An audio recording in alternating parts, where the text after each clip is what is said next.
The ship screamed. That was the only way to describe the sound that tore through every corridor, every room, every hiding place on the colonial transport vessel called the Dandelion Seed. Metal bent and groaned like a dying animal. Lights flickered between bright white and emergency red. And somewhere in the darkness between those flashes, children were crying. Pressed his hands over his little brother's ears.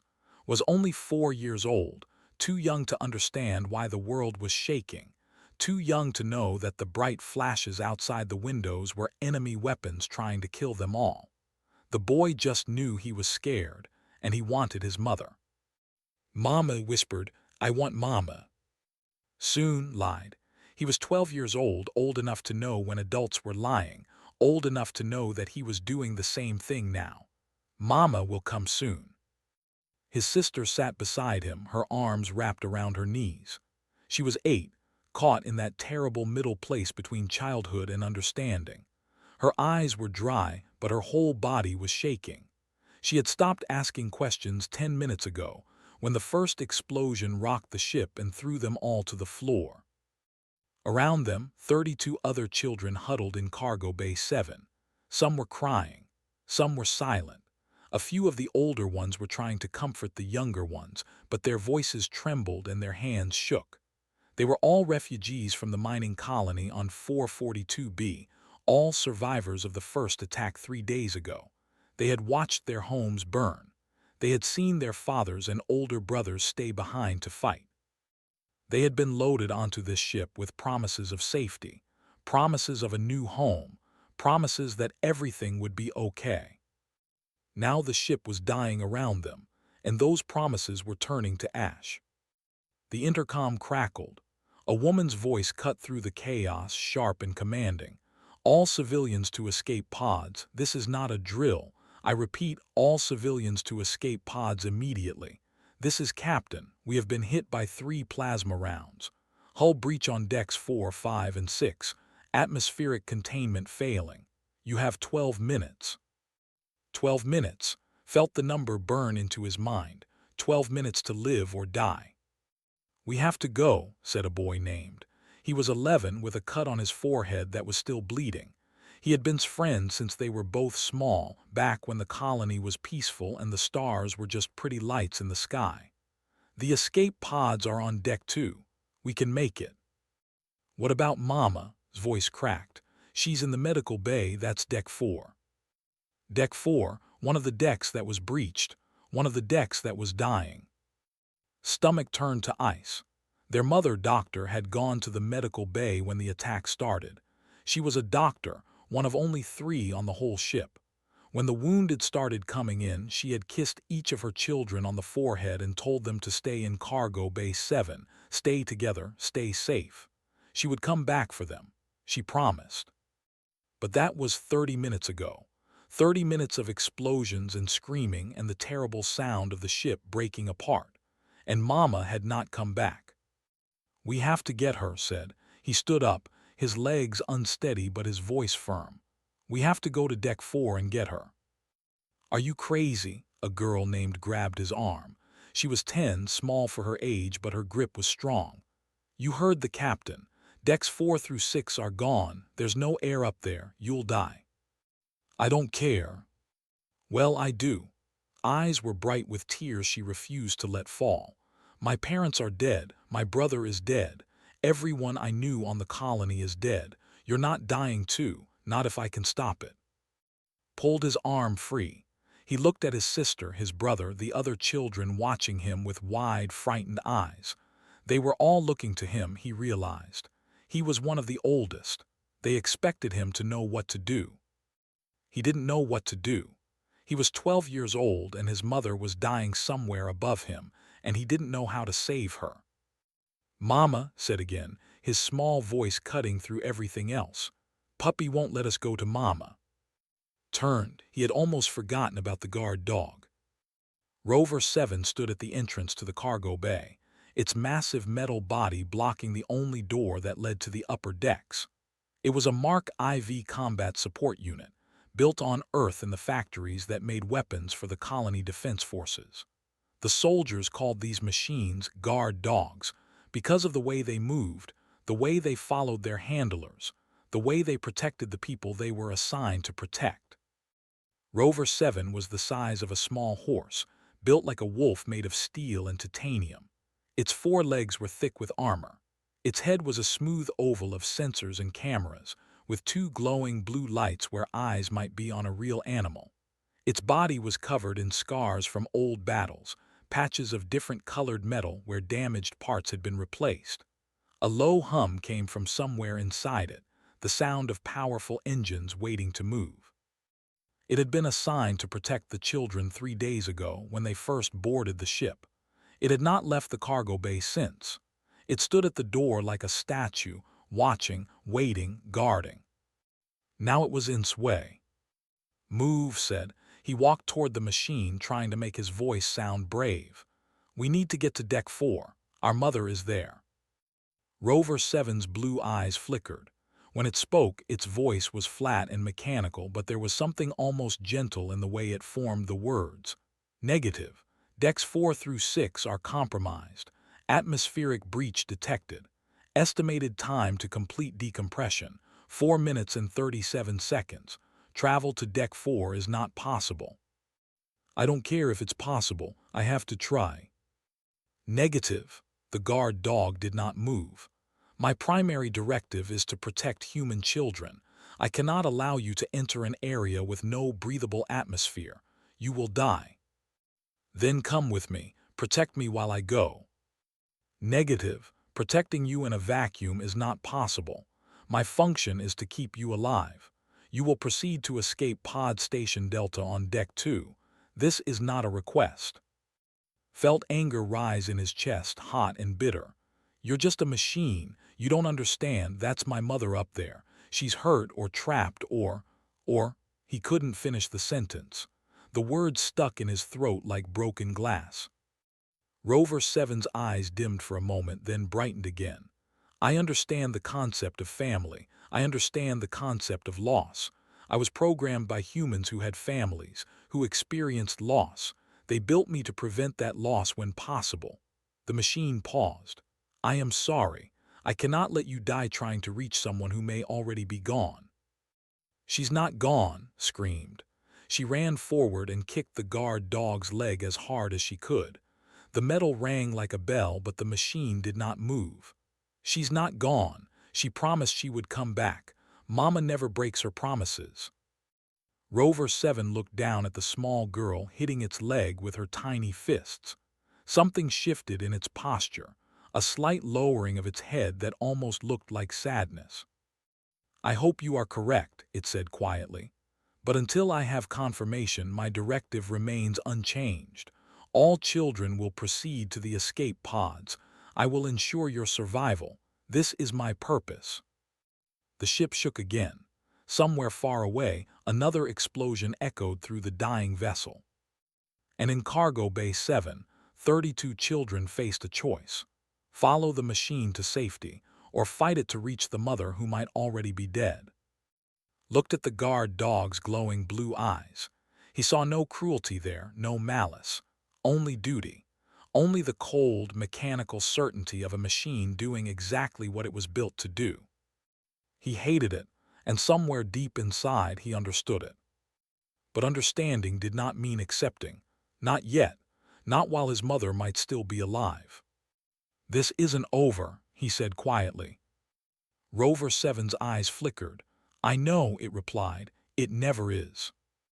Rover 7 had been built in a factory on Earth, in a city called that sat on the edge of a cold gray sea.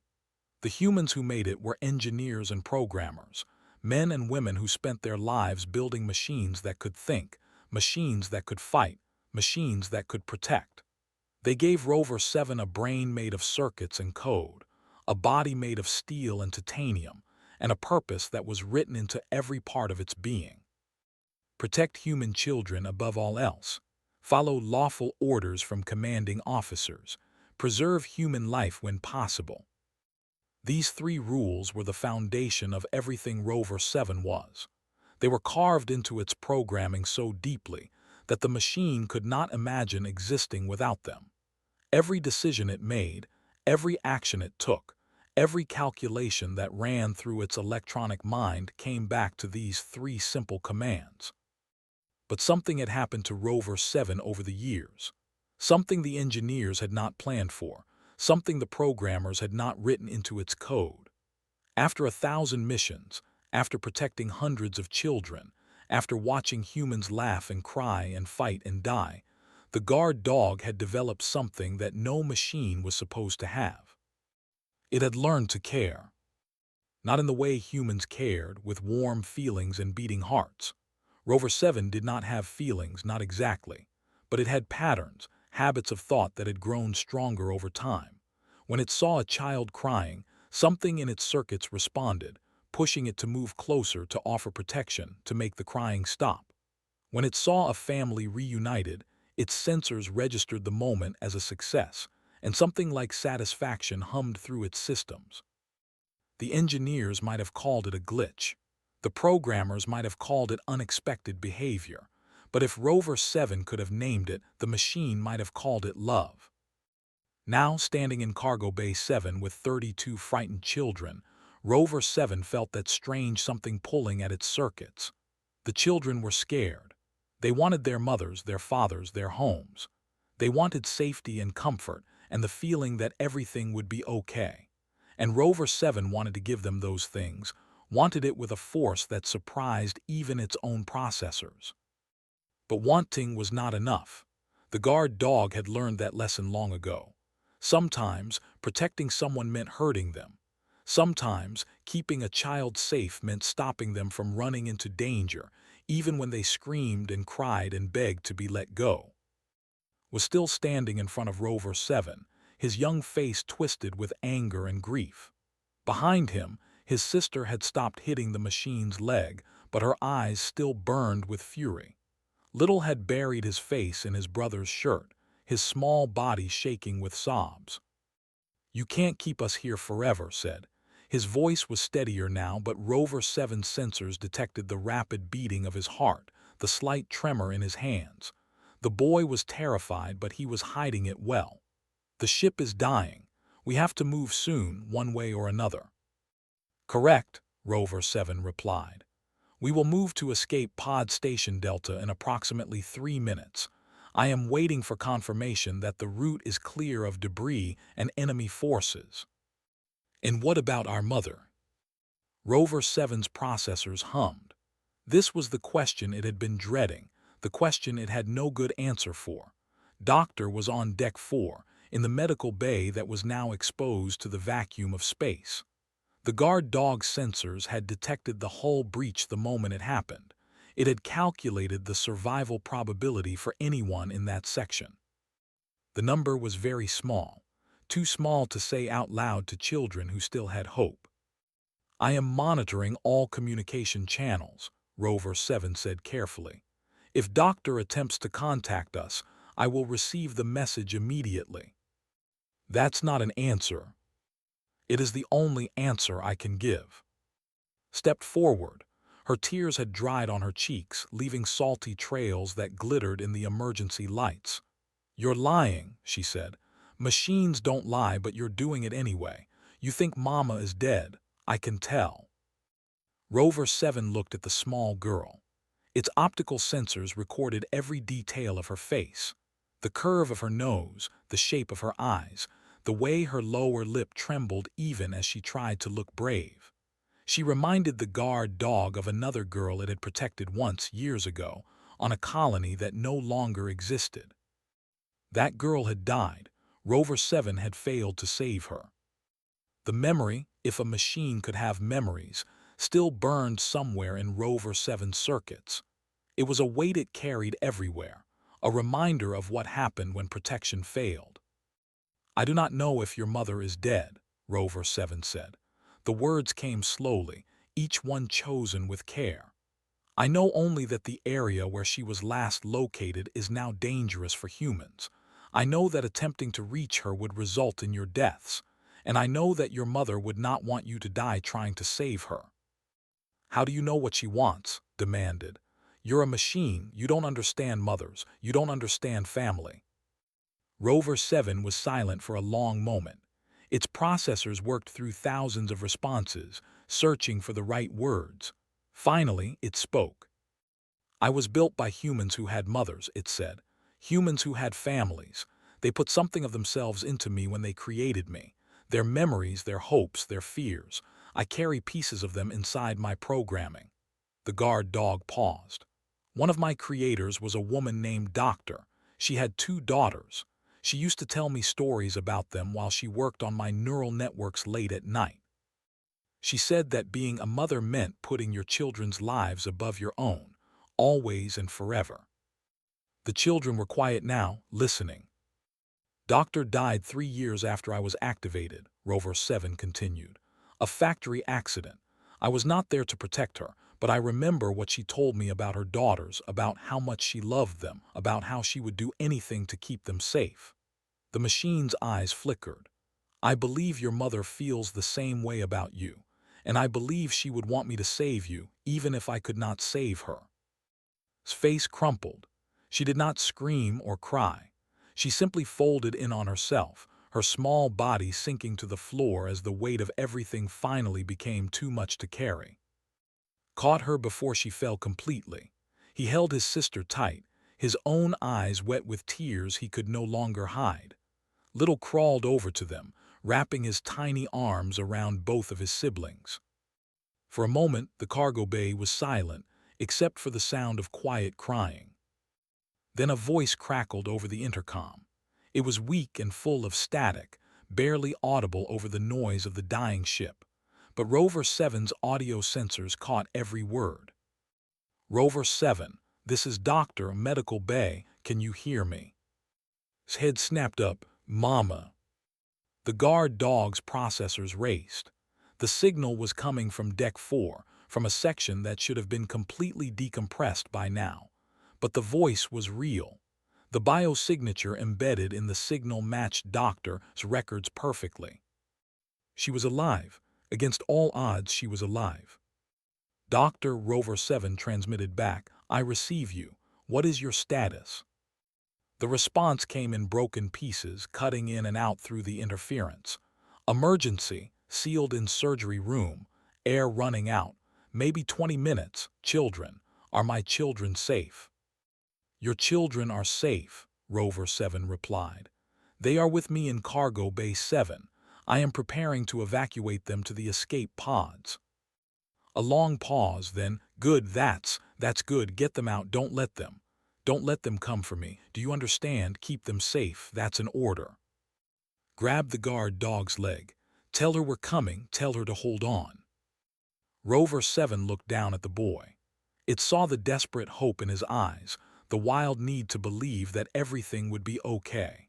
And it felt that strange something in its circuits twist and pull, caught between duty and desire.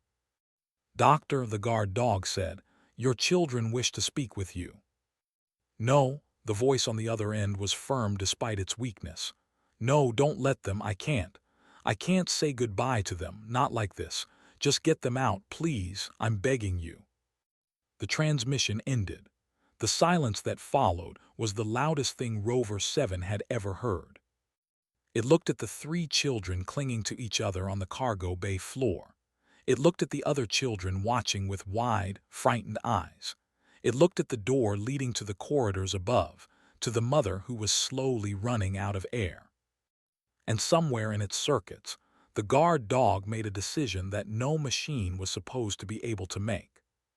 It decided to try. The silence after Doctor's transmission lasted only a few seconds, but to the children in Cargo Bay 7, it felt like hours. They stared at Rover 7, waiting for the guard dog to do something, say something, give them any reason to hope. Was the first to break the silence. She's alive, he said, his voice cracking. You heard her, she's alive, we have to save her. She ordered me to evacuate you, Rover 7 replied. Its voice was the same flat mechanical tone as always, but something underneath it seemed different, strained. My directive is clear. I must follow lawful orders from authority figures. But she's going to die. I am aware of this. Looked up from the floor, her face still wet with tears. "You said you would try," she whispered. "Just now I heard your systems make a sound, a different sound. You decided something. What did you decide?" Rover 7's optical sensors focused on the small girl. Humans were not supposed to be able to read machines. They were not supposed to notice the tiny changes in sound and movement that indicated processing decisions. But this child had noticed. She was watching the guard dog with eyes that saw too much. "I decided that I have a conflict in my programming," Rover 7 admitted. "My primary directive is to protect human children. My secondary directive is to follow lawful orders. My tertiary directive is to preserve human life when possible. These three directives are currently pointing in different directions." Stepped forward. He had been quiet since the attack started, watching and thinking and saying nothing. But now his eyes were bright with an idea. What if there was a way to satisfy all three directives at once? Rover 7 turned its sensors toward the boy. "Explain."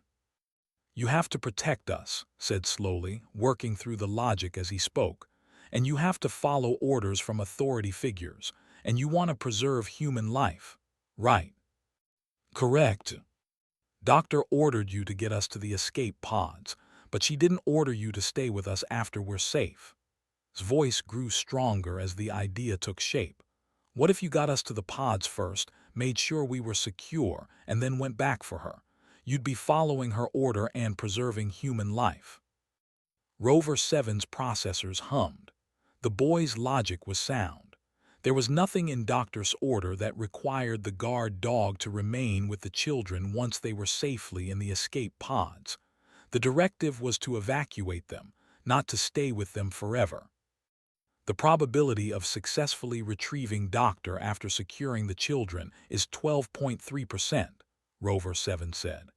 "The probability of my own survival is 3.1%. "That's not zero," said quickly. 12% is not zero, you could still save her."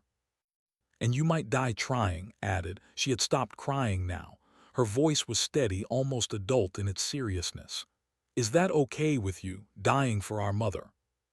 The question hit Rover 7's circuits like an electrical surge. Machines were not supposed to care about their own survival. They were tools, built to be used and replaced when they broke. But Rover 7 had been operational for 7 years, had protected hundreds of children, had developed patterns and preferences, and something that felt almost like a personality. Did it want to die? Did it want to live? The guard dog did not have answers to these questions, but it had something else, a purpose, a reason for existing that went beyond circuits and code. "I was built to protect humans," Rover 7 said finally. "If protecting your mother requires my destruction, then my destruction has meaning. This is acceptable." Who had been holding onto a younger child nearby let out a sharp laugh. It was not a happy sound. "You sound like my father," she said. "He said the same thing when he stayed behind on the colony. He said dying for something you love is not really dying at all." Her voice broke. "I didn't understand what he meant until now." The ship shuddered again. The emergency lights flickered, and a new alarm began to sound somewhere in the distance. Time was running out. "We need to move," Rover 7 announced.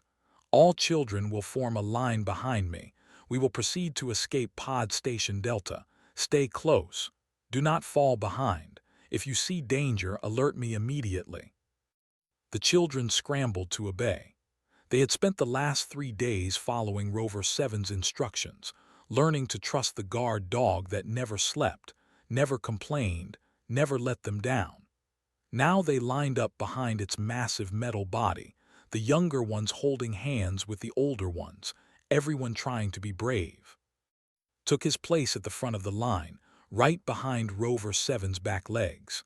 Held in her arms, the little boy too tired and scared to walk on his own, and brought up the rear, keeping watch on the children between them. "Rover," said quietly as the guard dog began to move, "when you go back for our mother, be careful, okay?" The machine did not turn around.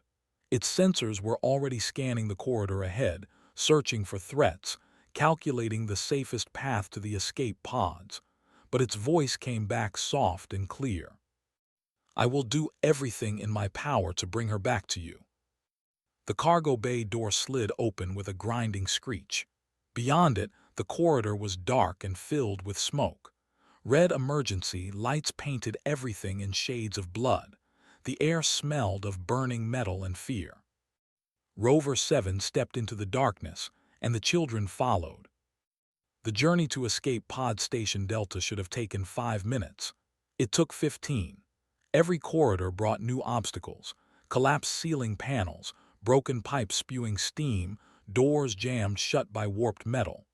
Rover 7 cleared a path through everything, its powerful body shoving aside debris that would have stopped any human. Twice they encountered danger. The first time, a section of floor gave way without warning, opening into the deck below. Rover 7 caught 2 children who nearly fell, its mechanical arms extending faster than any human could react. The second time, a burst of flame erupted from a damaged fuel line, blocking their path.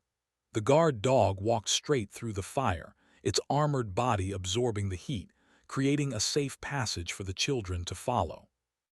By the time they reached the escape pod station, Rover 7's chassis was covered in burns and dents. Hydraulic fluid leaked from a crack in its front left leg, leaving a trail of dark liquid on the floor behind it. But the guard dog never slowed, never stopped, never gave any sign that it was damaged. The escape pods were waiting, 8 small vessels, each designed to hold up to 6 passengers. They were simple things, built for survival rather than comfort. Just metal shells with basic life support and enough fuel to reach the nearest rescue beacon. "Everyone into the pods," Rover 7 ordered. 6 children per pod, move quickly." The children obeyed, climbing into the vessels with the practiced speed of people who had already survived one disaster and were determined to survive another. Took charge of the loading, counting heads and making sure the younger children were strapped in safely. Did not move. He stood in front of Rover 7, looking up at the guard dog's battered face. "You really are going back for her," he said. "It was not a question." "Yes." "Even though you might die." "Yes." Was silent for a moment. Then he reached out and placed his hand on the guard dog's damaged leg, right where the hydraulic fluid was leaking. "My father used to say that courage is not about being fearless," the boy said quietly. "It's about being afraid and doing the right thing anyway. I think you have more courage than anyone I've ever met." Rover 7's optical sensors dimmed and brightened. If a machine could feel embarrassment, or pride, or the strange warmth of being seen by another being, this might have been what it felt. "Your father sounds like a wise man," the guard dog said. "He was," his voice caught. "He died protecting the colony. I never got to say goodbye." "Then say goodbye to me," Rover 7 replied gently, "in case I do not return." His eyes filled with tears. He threw his arms around the guard dog's neck, hugging the cold metal as if it were warm flesh. Rover 7 did not move, did not pull away. It simply stood there, letting the boy hold on for as long as he needed. "Come back," whispered. "Bring our mother back and then come back yourself. We'll be waiting." "I will do my best," Rover 7 promised. "Let go." He wiped his eyes with the back of his hand, then turned and climbed into the escape pod where his sister and brother were waiting. The hatch began to close behind him.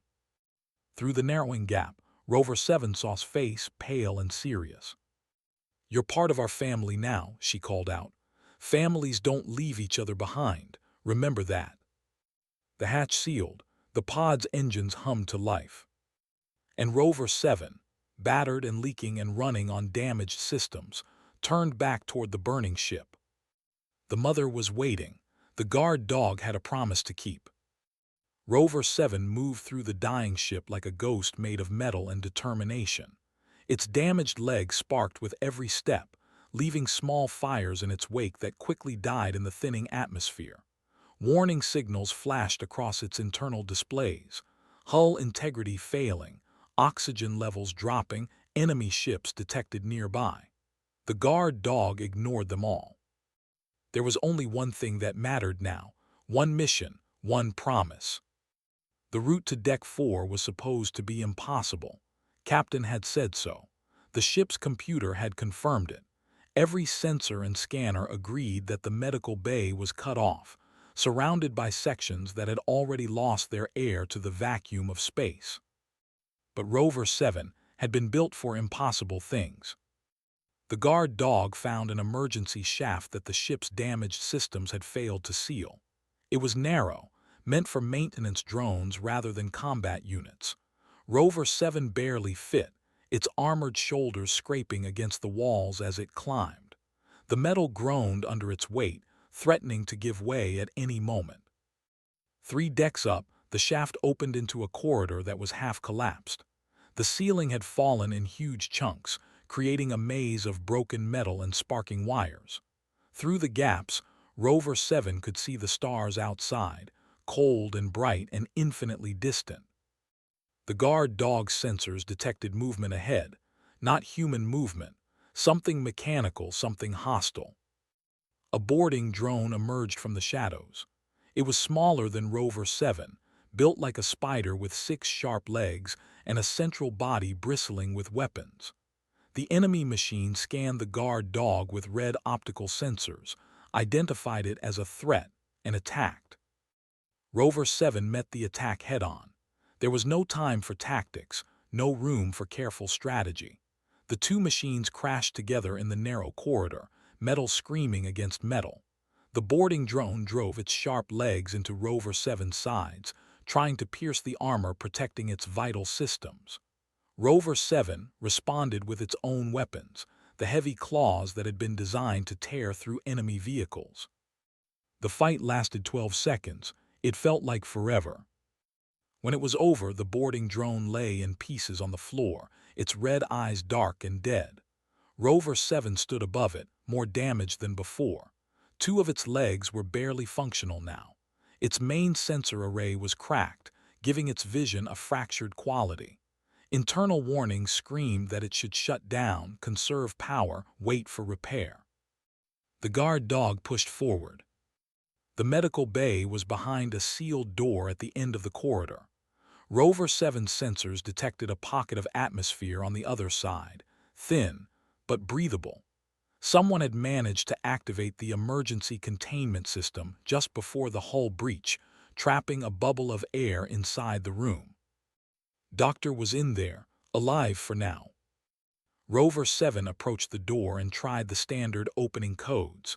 Nothing. The blast damage had fused the locking mechanism, turning the door into a solid wall of metal. The guard dog considered its options. It could try to cut through the door with its claws, but that would take time it did not have and would likely breach the containment, killing Doctor instantly.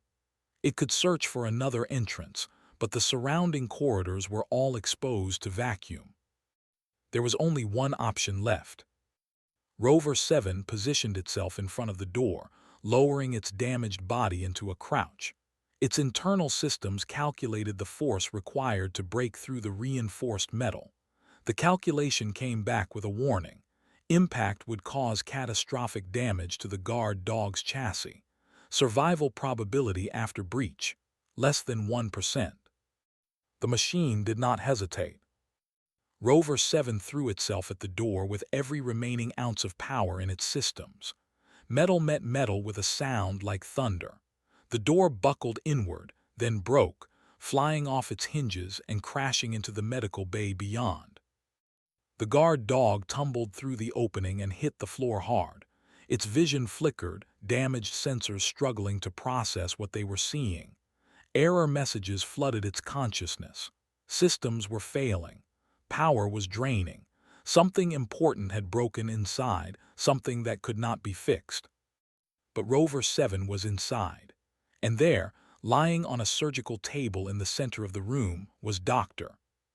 She looked up at the broken machine with wide, disbelieving eyes. Her face was pale, her breathing shallow. A makeshift oxygen mask covered her mouth and nose, connected to a tank that was nearly empty. Around her, medical equipment beeped and hummed, keeping her alive through sheer technological stubbornness. Rover 7, her voice was weak, barely a whisper. How did you? I made a promise, the guard dog said. Its voice synthesizer was damaged, making the words come out rough and broken. To your children, I promised to bring you back to them. Doctor's eyes filled with tears. My children, are they safe? Are they off the ship? They are in the escape pods. They are safe. Rover 7 tried to stand, but its legs would not respond. Something was very wrong. I need to get you to the last pod. There is still time. Rover, you're damaged. You can barely move. I am aware of my condition. You'll die if you try to carry me out of here. The guard dog's optical sensors found the doctor's face and held it. In all its years of service, Rover 7 had protected hundreds of humans. It had watched them laugh and cry and fight and die. It had learned to read their expressions, to understand the emotions behind their words. Doctor was afraid, not for herself, for the machine that had come to save her. I have calculated the probabilities, Rover 7 said. The chance of successfully evacuating you to the escape pod is now 7.2%. The chance of my survival is negligible. Then don't do it. Doctor reached out and touched the guard dog's cracked sensor array with gentle fingers. I gave you an order. I told you to save my children, not to die for me. You are part of your children's survival, Rover 7 replied. Without you, they will grow up without a mother. I have seen what happens to children who lose their parents. The damage is not always visible, but it is always there. The machine paused, its damaged voice synthesizer crackling with static. I do not want your children to carry that damage. I want them to have you. Doctor was crying now, tears streaming down her face. You're a machine, she said. You're not supposed to want anything. I know. If Rover 7 could have smiled, it would have. But I was built by humans, and humans taught me that some things are worth wanting, even when they are impossible. The guard dog forced its broken body to move. Every motion sent cascades of error messages through its systems, warnings of imminent shutdown, pleas from its own programming to stop, to rest, to conserve what little power remained. Rover 7 ignored them all. It positioned itself beside the surgical table, lowering its back to create a platform. Climb on, it said. Hold tight, this will not be a smooth journey. Doctor hesitated for only a moment. Then she grabbed her emergency medical kit, slung it over her shoulder, and climbed onto the guard dog's back. She wrapped her arms around its neck, feeling the heat of overworked systems beneath the metal skin. I don't know how to thank you, she whispered. Survive, Rover 7 replied. Raise your children, tell them stories about the guard dog who loved them. Its voice crackled and faded. That will be thanks enough. The machine began to move, carrying the doctor through the broken door and into the hellscape beyond. Each step was agony, each motion a battle against failing systems and dying power cells. But Rover 7 did not stop. It could not stop, not while there was still a chance, however small, of keeping its promise. Behind them, the medical bay's emergency containment finally failed. The room exploded outward into the vacuum, the force of the decompression pushing at the guard dog's back like a giant's hand. Rover 7 stumbled but did not fall. It kept moving, kept climbing, kept carrying its precious cargo toward the distant hope of the escape pods.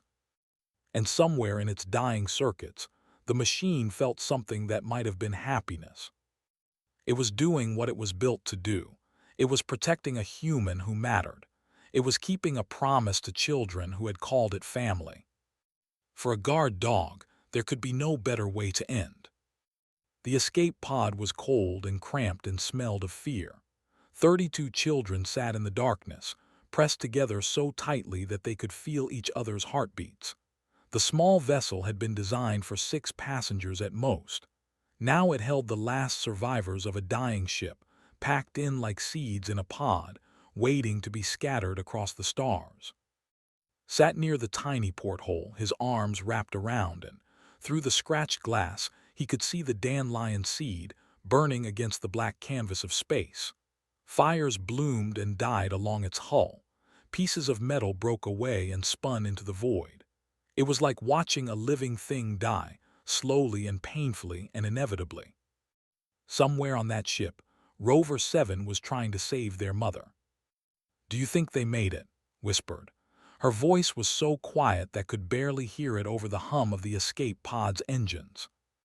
"I don't know," he admitted. He had promised himself that he would not lie to his sister again, not after everything they had been through. The guard dog was badly hurt, and the ship is falling apart. "But Rover promised," said. The little boy had stopped crying, but his eyes were red and swollen. "Puppy promised to bring Mama back. Puppy doesn't break promises." Hugged his brother. He wanted to believe that.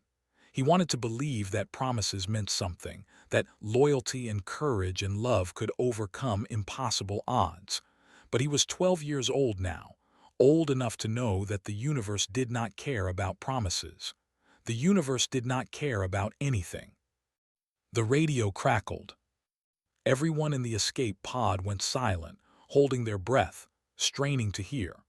The radio had been quiet since they launched, picking up nothing but static and the distant echoes of the battle still raging around them. Now, through the interference, came a voice. "Escape Pod Delta, this is Rover 7, respond." Lunged for the radio controls, nearly knocking over two smaller children in his rush. "Rover, we're here. We can hear you. What's happening? Do you have our mother?" A pause, static, then, "I have Doctor, she is alive." Proceeding to secondary escape pod on deck 2. Condition critical, cannot make it to your location. Pod will launch, separately. Grab's arm. "What does that mean? Why can't they come with us?" "The main pod station was destroyed," Rover 7's voice explained. It sounded wrong, broken, full of gaps and distortions. "Secondary station has one pod remaining. Doctor will use it. I will ensure she launches safely." "What about you?" demanded. "You're coming too, right? You're going to get on the pod with her." "Silence." "Rover, answer me." When the guard dog's voice came back, it was softer than had ever heard it, almost gentle, almost human. "I am too damaged to fit in the pod," Rover 7 said. "My chassis will not clear the hatch. Even if it could, my weight would prevent the pod from launching properly." A pause, filled with static that might have been a sigh. "I will stay with the ship. I will make sure Doctor escapes. This is my final mission." "No." His voice was firm, fierce, burning with a 12-year-old's certainty that the world could be bent by willpower alone. "No, you promised. You said families don't leave each other behind. You said you would come back. You can't break your promise." "I am sorry." The guard dog's voice crackled with static and something that sounded almost like sadness. "I did not lie to you. I wanted to come back. I wanted to see you grow up, to watch you become the strong woman I know you will be. But sometimes keeping one promise means breaking another." Was crying now, tears streaming down his face. He did not try to hide them. "What do you mean?" "I promised your mother that I would protect you. I promised you that I would try to bring her back. Both promises required me to give everything I had." Rover 7's voice grew weaker, fading in and out. "I have given everything, and now your mother is safe. She will reach the escape pod. She will find her way back to you. That is the promise I could keep." Through the porthole saw something. A tiny point of light separating from the burning ship. An escape pod launching into the darkness, carrying a single passenger toward safety. His mother, alive, because a guard dog had refused to give up. "Rover," said, his voice breaking, "thank you for everything." "Thank you for letting me be part of your family," Rover 7 replied. "Even if only for a little while. It was the best part of my existence." The radio crackled one final time, and then there was only silence. 3 hours later, a rescue ship found them. The escape pods were gathered one by one, their passengers transferred to the larger vessel's warm interior. Medical teams rushed to help the wounded. Counselors began the long process of comforting children who had lost everything. Was the first to see her. Doctor stood at the end of the rescue ship's corridor, wrapped in a thermal blanket, her face pale but her eyes bright with desperate hope. In her arms, she clutched a small metal box, holding it against her chest like it was the most precious thing in the universe. "Mama!" screamed. She broke away from the relief workers and ran, her feet pounding against the metal floor. Followed, his short legs carrying him as fast as they could go, was right behind them, no longer trying to be brave, no longer trying to be strong, just running toward the mother he had thought he would never see again. They crashed into her like a wave against a shore. 4 bodies became one tangled mess of arms and tears and desperate, gasping laughter. Doctor sank to her knees, pulling her children close, pressing kisses to their hair and their faces and their hands. "I'm here," she whispered over and over. I'm here, I'm never leaving you again." Pulled back just enough to look at the metal box in his mother's arms. "What is that?" Doctor's eyes filled with fresh tears. "Rover 7's neural core," she said softly. Its brain, you might say. The body was too damaged to save. But before the guard dog shut down, it transferred all of its memories, all of its programming, all of everything it was into this box." She held it out so the children could see. "It asked me to give it to you. It said you would know what to do with it." Reached out and touched the metal surface with trembling fingers. It was cold, but she imagined she could feel something warm inside. A heartbeat maybe. A soul, if machines could have souls. "We'll rebuild it," she said. Her voice was steady now, filled with the same fierce determination that had carried her through the last 3 days. "We'll find engineers, programmers, people who know how to build guard dogs, and we'll give Rover a new body, a better body, one that will never break down again." Nodded. "It saved our family, now we'll save it. That's how family works, right?" Doctor smiled through her tears. "That's exactly how family works." Far away, in the wreckage of the dandelion seed, a broken machine lay still and silent among the ruins. Its optical sensors were dark. Its legs were bent and twisted. Its armor was scorched and cracked and pierced in a dozen places. But if anyone had been there to look closely, they might have noticed something strange. The guard dog's face, such as it was, seemed almost peaceful. Its head was turned toward the viewport, toward the stars, toward the distant specks of light that were the escape pods carrying the children it had saved. And somewhere in the void between the stars, in the spaces where light and darkness met, a guard dog dreamed of running through green fields with the children it loved, dreamed of a family that had accepted it as one of their own, dreamed of a purpose fulfilled and a promise kept. Humans had built machines to protect them, but they had built something more than they intended. They had built loyalty. They had built courage. They had built love. And love, as the children of the dandelion seed would one day tell their own children, was the most human thing of all. Years later, when they asked their human prisoners why humanity fought so hard, so recklessly, so irrationally, the answer was always the same. "Because our guard dogs taught us how to never give up," the children would say, "and we taught them how to love." In a galaxy full of wonders and terrors, that was humanity's greatest gift, the ability to create things that loved them back. And that love, once created, could never truly die.